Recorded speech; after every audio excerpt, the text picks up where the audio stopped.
I'm excited to be here and also challenged. The excitement is, this subject is one I'm most passionate about of all the things that I communicate or worked on or focused on in my life. And that's because I believe if you're not happy in your intimate relationship, you're not happy.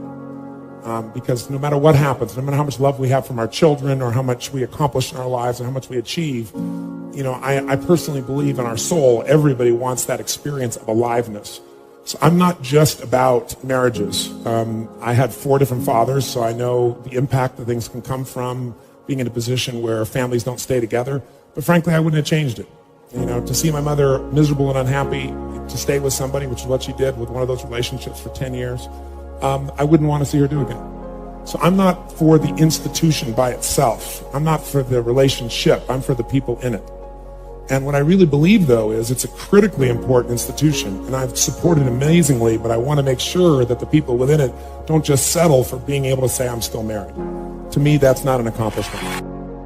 One of the things that we found is we meet couples, and very often people say, you guys seem like, you're newlyweds, or they'll ask us, did you guys just get married, which we're really proud of after 12 years. But it's not a matter of time that makes that difference. If you're single, one of the reasons that people find themselves in a relationship that they're unhappy with is they're filtering today's relationship through the past. And one of the things that we've done for anybody we're going to help is get you to clear the decks of the past and step into who you're with right here and right now. That can start to create a difference. Because in the beginning of a relationship, what were you willing to do for that person? Anything, right? Anything, whatever it takes. Now, after a few months or a few weeks or a few years, all of a sudden you're saying, would you take out the trash? And in the beginning you're like, whatever you want, the trash, I'm happy to do it for you. Now it's like, what do I look like, your janitor? So learning how to be able to create that aliveness again and not filter your partner through an old story is one of the most important things you can do to have a passionate relationship. I believe that the challenge in relationships and in life in every area is emotional fitness. That it starts with how emotionally fit you are in a relationship.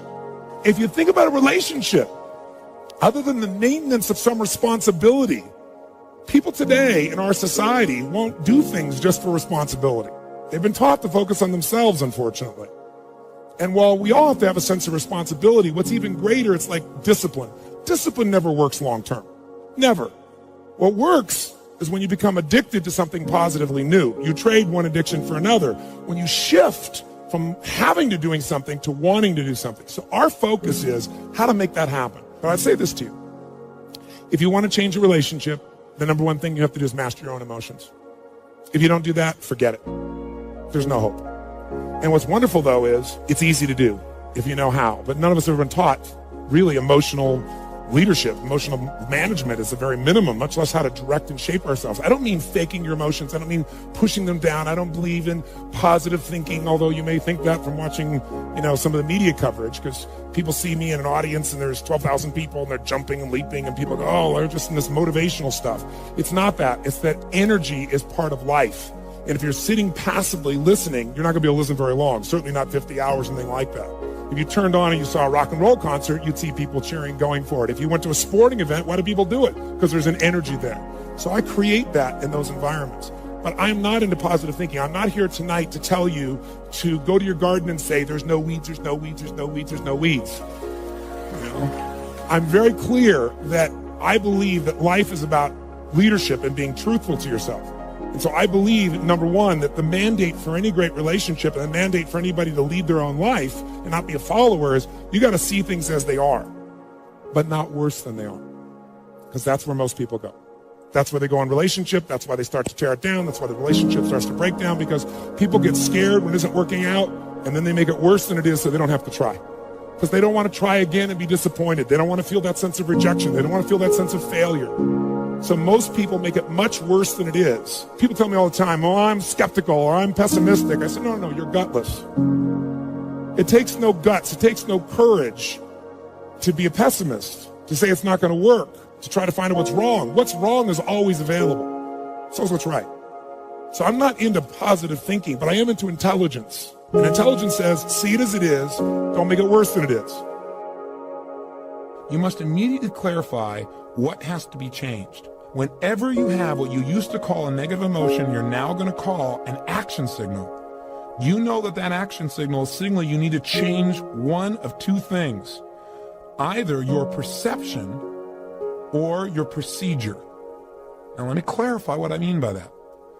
Your perception might be, for example, that, gosh, you feel hurt. You feel like your husband doesn't love you so much anymore, or your wife doesn't love you so much anymore because, gosh, when you first met, boy, all you had to do was, look at them and they dropped their newspaper and came over and hugged you. Now they don't. You have a sense of loss and that hurts you inside. And that hurt is a lot more painful than the feelings of just being uncomfortable. The point, though, is this.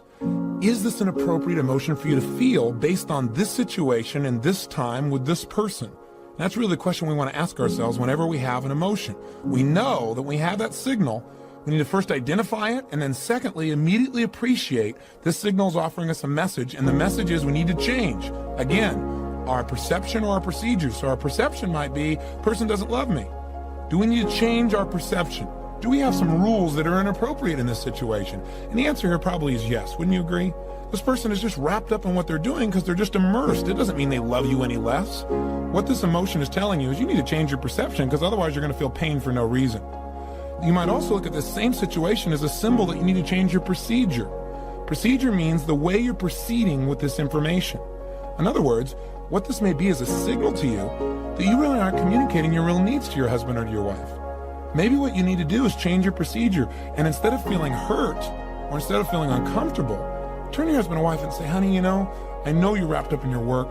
I know you're totally immersed. I know you're trying to do stuff that supports the whole family here. But you know what? I just need, 3 minutes with just you and I, because I really need right now to just feel loved by you. I need to hold you. I need to feel connected to you. Now, if that person starts to get upset, obviously you're getting feedback that your procedure still didn't work. You have to be a little more flexible, a little more creative, or maybe a little bit more loving in the way you do it.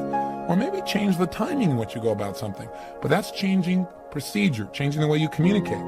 Or another way of changing procedure might be it's a signal that says that the way you're communicating your husband or wife doesn't make them want to make you feel loved right now. That your present behavior may be turning them off. For example, let's say you feel rejected by them because when you come in the door, they don't rush up and give you a hug. They're immersed in something. Now, how do you respond to that? Well, what a lot of people do when they feel rejected is they feel uncomfortable with it, or they feel hurt, or some people get angry when they feel rejected. Now, what's the message of anger? The message of anger is you have a standard for your life, something that's important to you, and it's not being met by another person, or maybe even not being met by you. Sometimes we get angry because we're not living our own standards, huh? So let's say as a result, one of your standards is that people who love you, they run up and they greet you in your home. They don't do that today. When you feel angry, one of your standards has been violated. Something you believe important is not happening, and now you're angry about it. How do you respond now to your spouse who doesn't even know what's going on? Maybe you give them a dirty look, or maybe you make some snide remark, or you find something wrong with what they're doing. As a result, this person may very well purposely reject you. Now when you're feeling this rejection, you're feeling this hurt or this anger, and you say, okay,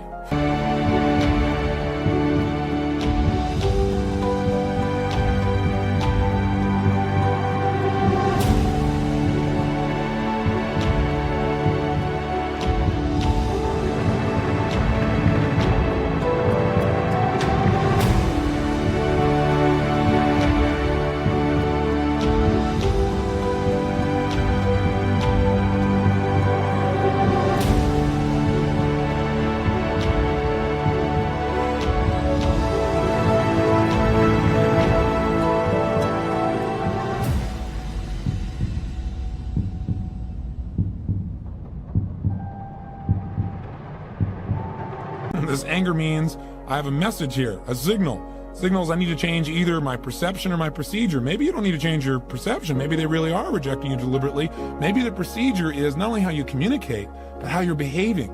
Maybe you need to look and say, I'm not treating this person in a very loving way. No wonder they're giving me this feedback. I need to change me. Are you following me so far? So we're always getting the message. We're identifying the signal. We're appreciating the message and knowing the message is telling us we either need to change our perception or our procedure. The way we're communicating, the way we're behaving.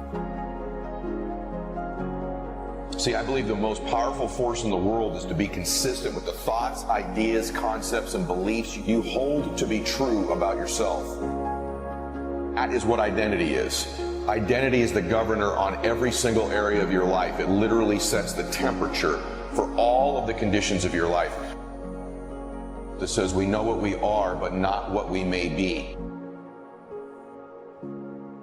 Getting what you really want and being able to attract it into your life. What we have to look at is basically the obstacles that we have conditioned ourselves. And you notice I say that we have conditioned ourselves, because I've never believed that we need to be putting the responsibility on someone else. If you're conditioned, it's because you have allowed yourself to become that. And if we are conditioned, if we've conditioned ourselves to believe certain kinds of things, and one of the things that we kind of believe and hang on to and live with is this whole idea that all of the things that happened to me in my past are what are keeping me from doing what I'd like to do today. Life is meant to be lived joyously. It truly is. If you're doing and living a life that's not joyous and happy, something is wrong and you need to make a change. Right? We're here on this planet for a finite amount of time. Make it a good one. When my guru was dying, one of the last things he ever said was, "What an amazing life. I would not have traded it for anything in the world." And I said to myself, what beautiful words to hear from a dying man. I would love to be able to say in my last breath, look back on my life.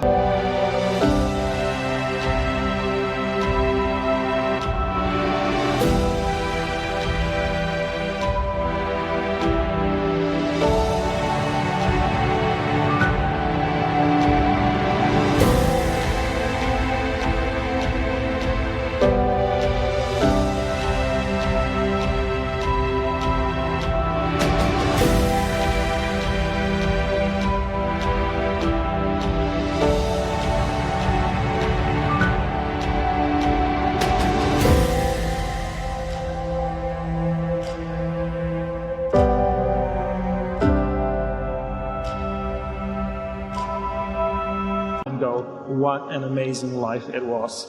And that was just, I couldn't do it again, even if I tried. That was just fantastic. In order to do that, we really need to know what we want. There becomes a time when you no longer fit in your old story.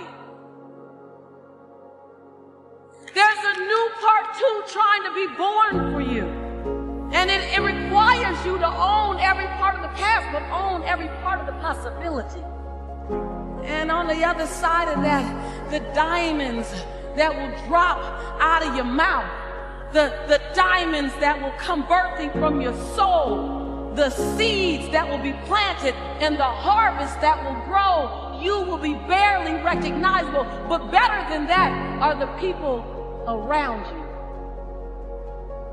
Because when you change, you is just one person. But when you become a force to be reckoned with, then your voice permeates